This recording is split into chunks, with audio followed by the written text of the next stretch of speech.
Hello students, देखिए जी, surface chemistry पढ़ रहे हैं हम। स्टार्ट किया हमने। अब तो यूनिट के एंड में चल रहे हैं हम, लेकिन हमारा जो सेकंड सब यूनिट है जो भी हम कंटिन्यू कर रहे हैं, दैट इज कोलाइडल सोल्यूशन। हमने कोलाइडल सॉल्यूशंस का मीनिंग समझा, जिसमें size of particles 1 nanometre to 1000 nanometre है। हमने कोलाइडल सॉल्यूशन की क्लासिफिकेशन की, हमने कोलाइडल सॉल्यूशन की प्रिपरेशन सीखी, हमने कोलाइडल सॉल्यूशन को स्टेबल करना सीखा पेप्टाइजेशन की हेल्प से। हमने कोलाइडल सॉल्यूशन की कोगुलेशन करना सीखा विद एग्जांपल्स, और कोगुलेशन से बचना सीखा हमने। ठीक है, छोटे छोटे टॉपिक्स किए, प्रोटेक्शन ऑफ कोलाइड्स, छोटे छोटे बहुत सारे टॉपिक्स हमने किए। गोल्ड नंबर मतलब डेफिनेशंस।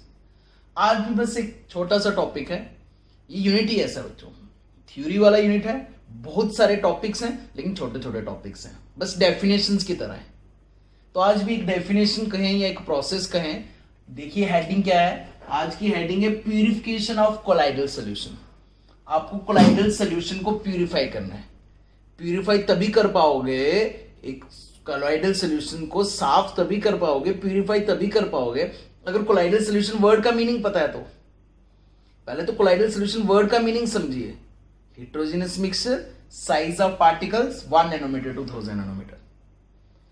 अगर कोलाइडल सॉल्यूशन में 1000 नैनोमीटर से बड़े साइज के पार्टिकल आ गए, वो इंप्यूरिटी है।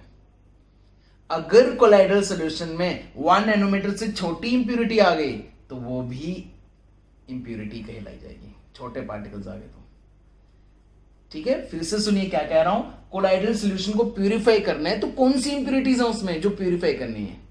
भाई कोलाइडल सॉल्यूशन होता है जिसमें पार्टिकल का साइज 1 नैनोमीटर टू 1000 नैनोमीटर है। तो 1000 नैनोमीटर से बड़े पार्टिकल्स इंप्यूरिटी हैं, 1 नैनोमीटर से स्मॉल पार्टिकल्स इंप्यूरिटी हैं। अब प्रॉब्लम कौन सी है ये आप खुद ही सोच लीजिए। 1000 नैनोमीटर से बड़े साइज वाले तो कोई प्रॉब्लम नहीं है, सस्पेंशन पार्टिकल्स तो कोई प्रॉब्लम नहीं है। क्यों नहीं प्रॉब्लम है?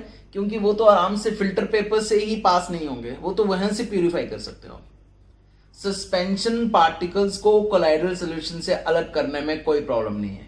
प्रॉब्लम है जिन पार्टिकल का साइज लेस देन 1 नैनोमीटर, वो प्रॉब्लम है। 1 नैनोमीटर से कम साइज वाले पार्टिकल्स प्रॉब्लम है। ठीक है, तो उसके लिए हम फिनोमिना लगाते हैं डायलिसिस। ये वाला प्रोसेस यूज करते हैं, डायलिसिस। ये वर्ड तो सुना ही होगा आपने। अब मेडिकल साइंस वाला वर्ड जो है वो मैं बाद में क्लियर करता हूं, पहले यहां पे देख लीजिए क्या होता है।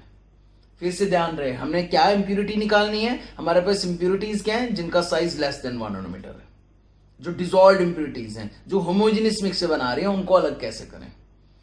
तो हम क्या करते हैं, हम एक बैग ले लेते हैं, bag made up of animal membrane.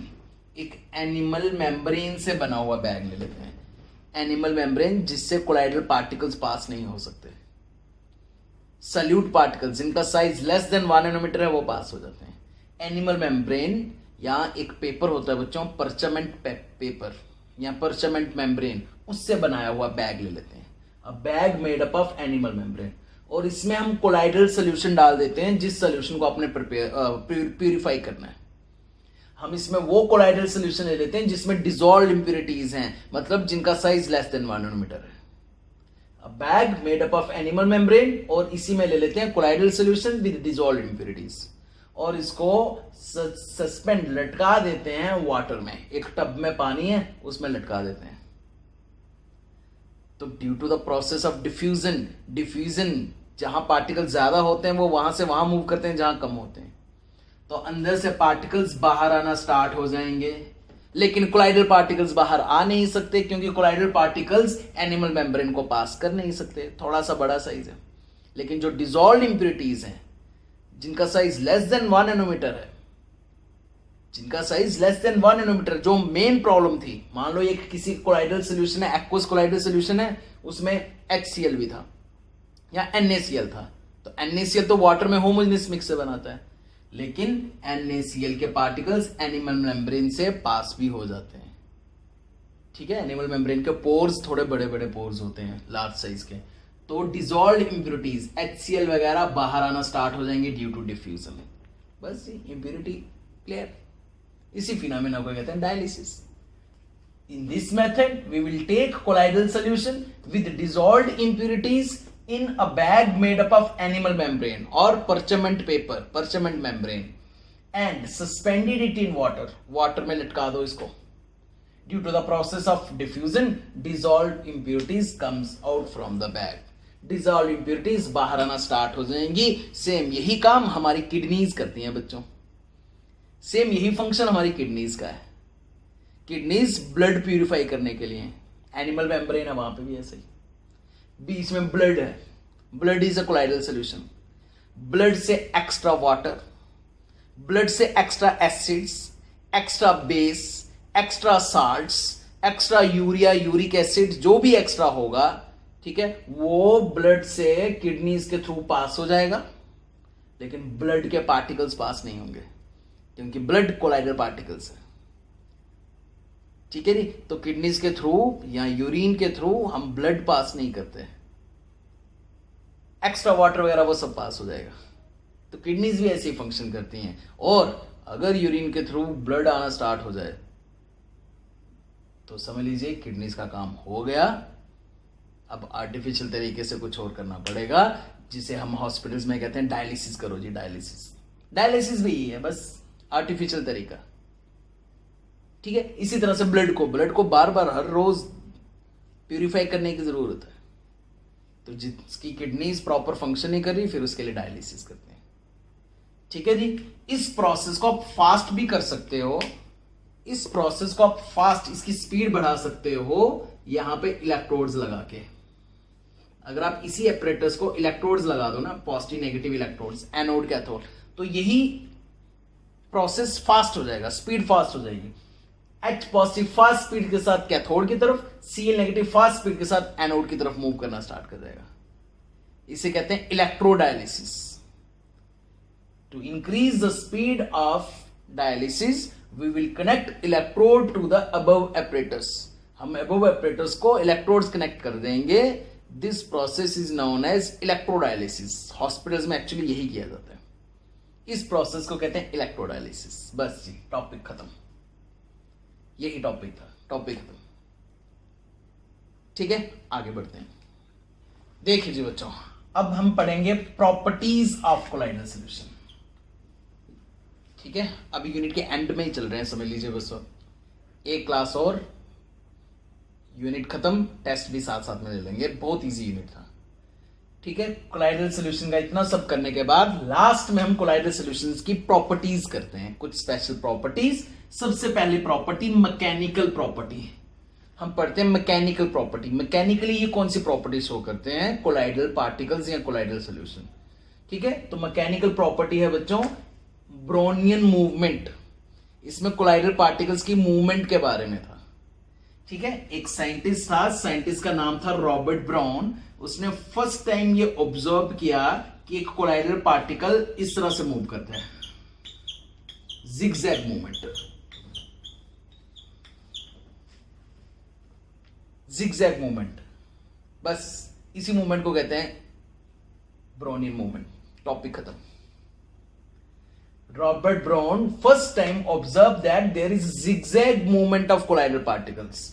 अगर आप एक कोलाइडल सॉल्यूशन ले लो ना, कोलाइडल सॉल्यूशन, ठीक है, कोई भी स्टार्च का कोलाइडल सॉल्यूशन ले लो, प्रोटीन्स का कोलाइडल सॉल्यूशन ले लो, आर्सेनिक सल्फाइड का कोलाइडल सॉल्यूशन ले लो, गोल्ड का कोलाइडल सॉल्यूशन ले लो, उसमें कोलाइडल पार्टिकल्स ना रेस्ट में नहीं आते, नीचे सेटल डाउन नहीं होते। ये तो हमने शुरू में पढ़ा हुआ है। वो कोलाइडल पार्टिकल्स कंटिन्यूसली ऐसे मूव करते रहते हैं, जिगजैग मूवमेंट। वैसे सही में देखा जाए तो कोलाइडल पार्टिकल्स बिल्कुल स्ट्रेट लाइन से मूव करते हैं। देखो बिल्कुल स्ट्रेट लाइन है, लेकिन यहां जा रहे हैं किसी के साथ टकरा के, फिर यहां, फिर किसी के साथ टकरा के यहां, स्ट्रेट लाइन से, लेकिन ऐसे जिगजैग मूवमेंट, जिगजैग मूवमेंट से मूव कर रहे हैं। किसके साथ टकरा रहे हैं वो भी हमें देखना है। ठीक है, बस रॉबर्ट ब्राउन ने इसे ऑब्जर्व किया, इसी को कहा ब्राउनियन मूवमेंट। अगर आपको सही में जिगजैग मूवमेंट रियल में देखनी है ना, तो एक एग्जांपल बताता हूं। ये एक्सपेरिमेंट आप कर सकते हो अगर लॉकडाउन ओपन हो गया और आप कहीं बाहर जा सको तो। उसके लिए आपको क्या करना है, एक कंटेनर में वाटर लेना है, एक ट्रांसपेरेंट कंटेनर ले लेना, उसमें वाटर लेना और उसमें आपको डालने हैं पोलन ग्रेन्स। अगर आप पोलन ग्रेन्स डालोगे तो देखना वो पोलन ग्रेन्स बस ऐसे ऐसे मूव करते रहते हैं, टकराते हैं, मूव करते रहते हैं इसी तरह से। अगर रियल में ब्रोनियन मूवमेंट देखनी है तो दिस इज ब्रोनियन मूवमेंट। खत्म, टॉपिक खत्म। ठीक है जी। हाँ, रीजन जरूर बता देता हूं इसका ऐसा क्यों होता है, रीजन जरूर बता देता हूं ऐसा क्यों होता है। एक्चुअली होता क्या, ध्यान से देखना ये, ठीक है। ब्रोनिन मूवमेंट बहुत पुराना टॉपिक हो गया, बहुत पुराने क्वेश्चन आ गए, अब ये बहुत बार आ गया है। कोलाइडल पार्टिकल्स की मूवमेंट कैसे होती है, ब्रोनिन मूवमेंट क्या होती है। आजकल क्वेश्चन आता है ब्रोनिन मूवमेंट क्यों होती है। The Brownian movement is due to the zigzag movement of colloidal particles is due to. तो मैं इसका रीजन बताता हूं। ये मान लीजिए कोलाइडल पार्टिकल है, इस कोलाइडल पार्टिकल की डिस्पर्शन मीडियम के साथ बम्बार्डमेंट होते रहती है। डिस्पर्शन मीडियम मतलब सॉल्वेंट, सॉल्वेंट के साथ बम्बार्डमेंट होते रहती है, and that bombardment is unequal bombardment. Unequal means हो सकता है यहां से फोर्स ज्यादा लग रही हो सकता है यहां से फोर्स ज्यादा लग रही हो। अगर यहां से फोर्स ज्यादा लग रही है तो ये कोलाइडल पार्टिकल यहां जाएगा, आगे किसी दूसरे पार्टिकल के साथ टकराएगा, ठीक है, उसको आगे भेज देगा, खुद रेस्ट में आ जाएगा। लेकिन डिस्पर्शन मीडियम इसको रेस्ट में आने नहीं देगा, फिर से अनइक्वल बम्बार्डमेंट डिस्पर्शन मीडियम की, सॉल्वेंट की अनइक्वल बम्बार्डमेंट स्टार्ट हो जाएगी। हो सकता है अब फोर्स इस साइड से ज्यादा लग रही हो, अनइक्वल बम्बार्डमेंट है, हो सकता है फोर्स इस साइड से ज्यादा लग रही हो, तो ये पार्टिकल इस डायरेक्शन में मूव करना स्टार्ट कर जाएगा।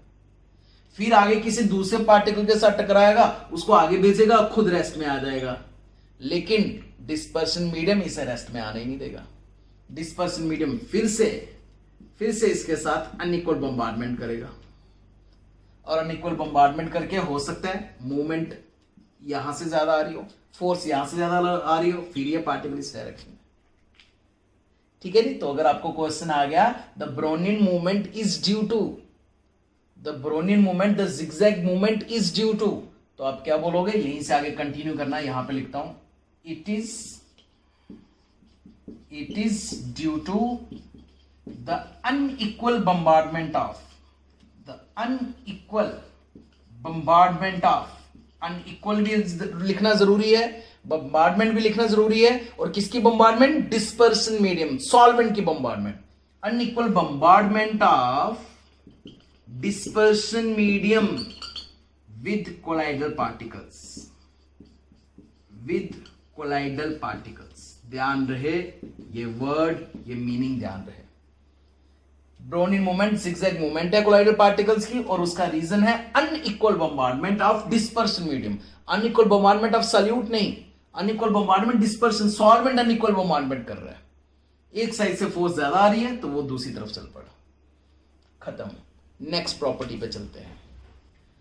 चलिए जी, नेक्स्ट प्रॉपर्टी की बात करते हैं। सेकंड प्रॉपर्टी है, देखिए हेडिंग लिखी हुई है optical property. Second property colloidal solution की ऑप्टिकल प्रॉपर्टी। ऑप्टिकल वर्ड, ये ऑप्टिक वर्ड किसके साथ रिलेटेड है, फिजिक्स आपका फेवरेट सब्जेक्ट है, तो बताइए ऑप्टिक वर्ड किसके साथ रिलेटेड है, सोचिए।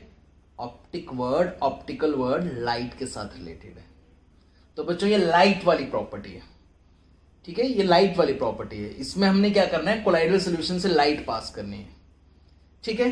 तो देखिए क्या करना है, when we will pass a monochromatic light through a colloidal solution the path of the light becomes visible.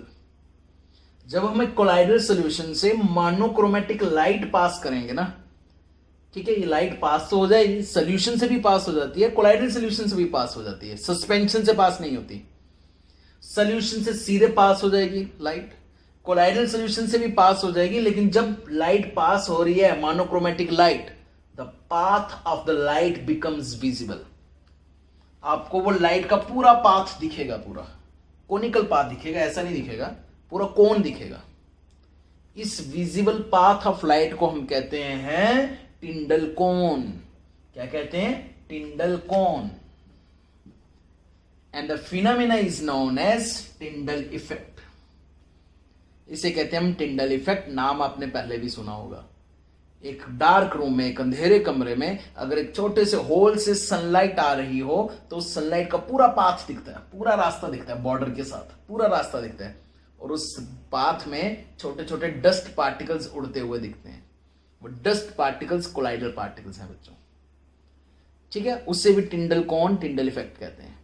और अगर आप ऐसे एक कोलाइडल सोल्यूशन बना लो, या प्रैक्टिकल भी है, मैंने आपको कहा था आपका प्रैक्टिकल है स्टार्च का कोलाइडल सोल्यूशन बनाना है और एग एल्बुमिन का, एग व्हाइट का कोलाइडल सोल्यूशन बनाना है।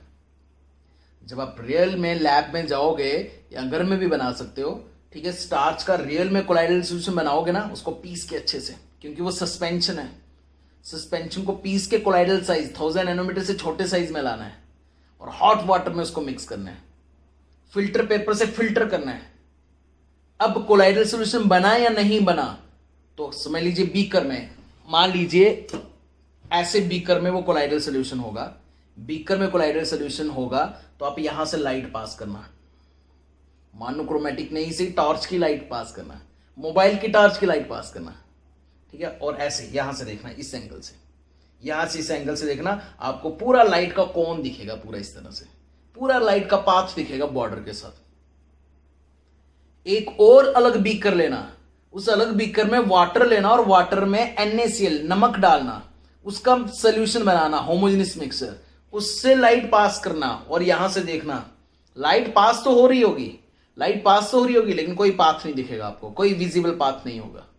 लेकिन जब स्टार्च का कोलाइडल सोल्यूशन बनाओगे तो आपको पूरा विजिबल पाथ दिखेगा। प्रैक्टिकली ये करके देख सकते हो आप, लेकिन पहले फिल्टर पेपर से पास कर लेना, क्योंकि उसमें सस्पेंशन पार्टिकल्स नहीं होने चाहिए, सस्पेंशन पार्टिकल्स नहीं होने चाहिए। इस विजिबल पाथ को हम टिंडल कोन कहते हैं और इस फिनोमिना को टिंडल इफेक्ट कहते हैं, ठीक है जी। जिसका रीजन क्या है आप सबको पता है बच्चों, इसका रीजन है scattering of light. This is due to scattering of light. बच्चों आजकल ऐसे ही क्वेश्चन आ रहे हैं इससे, बहुत इजी यूनिट है, तो इसमें भी थोड़ा सा ट्विस्ट डालने के लिए, थोड़ा सा टफ करने के लिए ये पूछा जाता है कि ब्रोनिन मूवमेंट का रीजन क्या है, पूछा जाता है टिंडल इफेक्ट का रीजन क्या है। आप बोलोगे scattering of light. The blue colour of sky, sky का ब्लू कलर, आसमान का ब्लू कलर का भी रीजन यही है, due to scattering of light. उस लाइट में और हम में बीच में बहुत सारे पार्टिकल्स हैं, लाइट की स्कैटरिंग हो रही है और सबसे ज्यादा स्कैटर होने वाला कलर ब्लू कलर, इसलिए आसमान हमें ब्लू कलर का दिखता है। अच्छा, इसी में मैं एक चीज और जोड़ता हूं, यह तो सबको पता है आसमान ब्लू कलर का क्यों है, स्काई ब्लू कलर का क्यों है, लेकिन कभी आपने ये चीज नोट की, जब सनसेट या सन अराइज हो रहा हो, जब सूरज डूब रहा हो या सुबह सुबह सूरज चढ़ रहा हो, वो तो शायद ही आप देखते होंगे, सन अराइज तो देखते नहीं होंगे, लेकिन सन सेट तो देखते ही होंगे, तब उसके आगे पीछे का एरिया ब्लू नहीं होता, तब रेडिश ऑरेंज कलर होता है। तब ऐसा क्यों, तब कैसी स्कैटरिंग हो रही है? एक्चुअली बच्चों उस टाइम पे, उस एंगल से, उस कॉर्नर से सनलाइट को हमारे तक पहुंचने के लिए ज्यादा डिस्टेंस कवर करना पड़ रहा है, ज्यादा डिस्टेंस कवर करना पड़ रहा है, और हमारे तक तब जिसकी वेवलेंथ ज्यादा है वो कलर पहुंचता है, दैट इज रेड। इसलिए उस टाइम पे रेडिश कलर दिखता है। वहां पे रेड कलर की वेवलेंथ सबसे ज्यादा है ना, विबग्योर, इसलिए रेड कलर डेंजर का निशान है, दूर से दिख जाता है, इसकी वेवलेंथ सबसे ज्यादा है। ठीक है जी, बस खत्म टॉपिक। लास्ट प्रॉपर्टी पे चलते हैं, थर्ड प्रॉपर्टी। ठीक है, चलिए देखिए जी बच्चों, लास्ट प्रॉपर्टी है इलेक्ट्रिक प्रॉपर्टी। अब इसमें हमने electric property, electric current pass करनी है कोलाइडल सॉल्यूशन से। ठीक है, तो सिंपल सा फिनोमेना है बच्चों, अगर हम एक कोलाइडल सॉल्यूशन से, मान लो यहां कोलाइडल सॉल्यूशन है, ये कोलाइडल सॉल्यूशन है, इस कोलाइडल सॉल्यूशन से इलेक्ट्रिक करंट पास करें, मतलब यहां पे इलेक्ट्रोड्स कनेक्ट कर दें, positive negative electrodes, anode cathode connect कर दें, तो क्या होगा, कोलाइडल पार्टिकल्स की मूवमेंट स्टार्ट हो जाएगी। अगर कोलाइडल पार्टिकल्स पॉजिटिव चार्ज के हैं तो वो नेगेटिव एंड पे मूव करना स्टार्ट कर जाएंगे, और अगर कोलाइडल पार्टिकल्स नेगेटिव चार्ज के हैं तो वो पॉजिटिव एंड पे मूव करना स्टार्ट कर जाएंगे। इसी मूवमेंट को कहते हैं इलेक्ट्रोफोरेसिस। आपको डेफिनेशन आएगी, define electrophoresis, what do you mean by electrophoresis. ये नहीं लिखा होगा इलेक्ट्रिक प्रॉपर्टी, ये वर्ड लिखा होगा electrophoresis. The movement of colloidal particles, आप लिखोगे the movement of colloidal particles towards oppositely charge electrodes when electric current pass through it. जब आप एक कोलाइडल सॉल्यूशन से इलेक्ट्रिक करंट पास करेंगे तो कोलाइडल पार्टिकल्स की मूवमेंट, सॉल्यूट पार्टिकल्स की मूवमेंट स्टार्ट हो जाएगी अपोजिट चार्ज इलेक्ट्रोड की तरफ। ठीक है, एक एक्सपेरिमेंट भी है ऐसा, ये देखो बच्चों, अगर हम एक यू शेप की ग्लास ट्यूब ले लेना, इस तरह से, ये यू शेप की ग्लास ट्यूब, और इसमें प्लेटिनम के इलेक्ट्रोड ले लें, प्लेटिनम के पॉजिटिव नेगेटिव इलेक्ट्रोड ले लें, ठीक है, पॉजिटिव नेगेटिव इलेक्ट्रोड। और इसमें अगर हम एक कोलाइडल सोल्यूशन ले लें आर्सेनिक सल्फाइड का, AS2S3 का, आर्सेनिक सल्फाइड का, तो अब थोड़ी देर के बाद देखोगे कि आपको यहां पे पॉजिटिव एंड की तरफ येलो कलर मिलना स्टार्ट हो जाएगा, yellow colour. It means colloidal particles positive and की तरफ मूव हो रहे हैं। इस फिनोमेना को कहते हैं इलेक्ट्रोफोरेसिस। सिंपल, टॉपिक खत्म, ठीक है। लेकिन थोड़ा सा और ऐड करते हैं, थोड़ा सा लटकाते हैं टॉपिक को। बताइए इलेक्ट्रोफोरेसिस के क्या फायदे हैं? सोचिए इलेक्ट्रोफोरेसिस की क्या इंपॉर्टेंस है, क्यों कर रहे हैं हम इसको, फायदा क्या है? स्कैटरिंग ऑफ लाइट से ब्लू कलर वगैरह वो सब तो ठीक है, चलो वो तो लाइट पास हो ही रही थी अपने आप, या हम कर रहे थे। ये करंट पास करने की क्या जरूरत पड़ी? ये एक नई डेफिनेशन हमारे सिलेबस में ऐड करने की क्या जरूरत पड़ी? कोई फायदा है इसका? यस, इसका फायदा है। दो इंपॉर्टेंट पॉइंट्स हैं इसके। एक, कोलाइडल पार्टिकल कौन से चार्ज का है आपको पता लग जाएगा। अगर कोलाइडल पार्टिकल्स पॉजिटिव एंड की तरफ मूव किए, जैसे ये मूव किया है, इट मींस ये नेगेटिव चार्ज का पार्टिकल है, पेप्टाइजेशन से इसकी सरफेस पे नेगेटिव चार्ज आया होगा। अगर कोलाइडल पार्टिकल्स नेगेटिव एंड की तरफ मूव किए, नेगेटिव एंड की तरफ मूव किए, तो फिर कोलाइडल पार्टिकल्स खुद पॉजिटिव चार्ज के हैं। तो कोलाइडल पार्टिकल्स पे कौन सा चार्ज है ये पता चल सकता है, ये एक फायदा है इसका। कोलाइडल पार्टिकल्स का चार्ज पता चल जाएगा। और चार्ज कैसे आता था? पेप्टाइजेशन से, सरफेस पे एडसॉर्प्शन से। दूसरा फायदा कार्बोलेशन हो गई। दूसरा फायदा सल्यूट सॉल्वेंट से अलग हो गया। अगर कोलाइडल पार्टिकल्स को अलग करना है तो ये भी एक अच्छा तरीका है, एनोड कैथोड लगा दो, इससे भी कार्बोलेशन हो सकती है, ठीक है ना, इससे भी कार्बोलेशन हो सकती है। क्लियर? ये इसकी इंपॉर्टेंस है। इलेक्ट्रिक चिमनी होती है ना, चिमनी, इलेक्ट्रिक चिमनी, उसमें भी यही होता है, एनोड कैथोड लगाए होते हैं। जब वहां से धुआं निकलता है फैक्ट्रीज से, बड़ी बड़ी फैक्ट्री से धुआं निकलता है, स्मोक निकलता है, तो ज्यादा प्रॉब्लम ही कोलाइडल पार्टिकल्स की है। धुआं तो वैसे भी ऊपर ऊपर ही जाना है तो वो भी पॉल्यूशन है, लेकिन ऊपर जाना है, हम नीचे सेफ रहेंगे। लेकिन कोलाइडल पार्टिकल्स हैवी होते हैं, वो नीचे ही बैठे रहेंगे। तो चिमनी लगा दी जाती है जब फैक्ट्री से धुआं निकलता है, तो उन चिमनी में ये पॉजिटिव नेगेटिव इलेक्ट्रोड्स होते हैं। नेगेटिव चार्ज के कोलाइडल पार्टिकल्स पॉजिटिव एंड पे, पॉजिटिव चार्ज के कोलाइडल पार्टिकल्स नेगेटिव एंड पे इकट्ठा हो जाते हैं। फिर जो धुआं निकलता है वो स्मोक जो है वो कोलाइडल पार्टिकल्स के बगैर है। थोड़ा बहुत तो पोल्यूशन में फर्क पड़ेगा ही पड़ेगा। ये फायदा है इलेक्ट्रोफोरेसिस का, ठीक है जी। इवन की बच्चों एक और चीज बता दूं, आपके ब्लड से हेमोग्लोबिन अलग करना है या डीएनए अलग करना है। डीएनए अलग करते हैं ना, डीएनए का टेस्ट करते हैं, डीएनए अलग अलग करते हैं, डीएनए के स्टैंडर्ड्स इसी से करते हैं, इलेक्ट्रोफोरेसिस के फिनोमेना से ही। इसी चार्ज देके ही उनको अलग सेपरेट किया जाता है बॉडी से या ब्लड से। इतना इंपॉर्टेंट फिनोमेना है। और एक लास्ट पॉइंट और बता दूं, कंफ्यूजन क्रिएट करने के लिए यहां पे ना एक वर्ड और आता है, वर्ड का नाम है इलेक्ट्रोऑस्मोसिस। इलेक्ट्रोऑस्मोसिस, ठीक है। एक वर्ड तो ऑस्मोसिस हमने सॉल्यूशन चैप्टर में पढ़ा था, लेकिन वो सिर्फ ऑस्मोसिस था। यह है इलेक्ट्रोऑस्मोसिस। कभी कभी क्या होता है, इसी एग्जाम्पल में कभी कभी क्या होता है, डिस्पर्शन मीडियम बोले तो सॉल्वेंट की भी मूवमेंट स्टार्ट हो जाती है अपोजिटली चार्ज इलेक्ट्रोड्स की तरफ। कोलाइडल पार्टिकल्स की मूवमेंट हो रही थी, दैट इज इलेक्ट्रोफोरेसिस। सॉल्वेंट की मूवमेंट स्टार्ट हो गई अपोजिटली चार्ज इलेक्ट्रोड्स की तरफ, उसे इलेक्ट्रोऑस्मोसिस कहते हैं। तो इलेक्ट्रोफोरेसिस और इलेक्ट्रोऑस्मोसिस कंफ्यूजन क्रिएट कर सकते हैं, पहले से ही क्लियर कर देता हूं। क्लियर? इसमें कोई प्रॉब्लम नहीं, बिल्कुल इजी था बच्चों। आज का टॉपिक कुछ खास नहीं था, बस एक क्लास और, उस क्लास में हम इस यूनिट को खत्म करेंगे, ठीक है जी। और छोटी मोटी चीजें जो बीच में कहीं छूट गई होंगी, जैसे कार्बोलेशन के एक दो चीजें और मैं आपको बताना चाहता हूं क्वेश्चंस के हिसाब से, वो सब हम लास्ट क्लास में करेंगे। फिर मुझे एक टेस्ट दे देना, ठीक है। आज के लिए इतना ही। जय हिंद, जय भारत।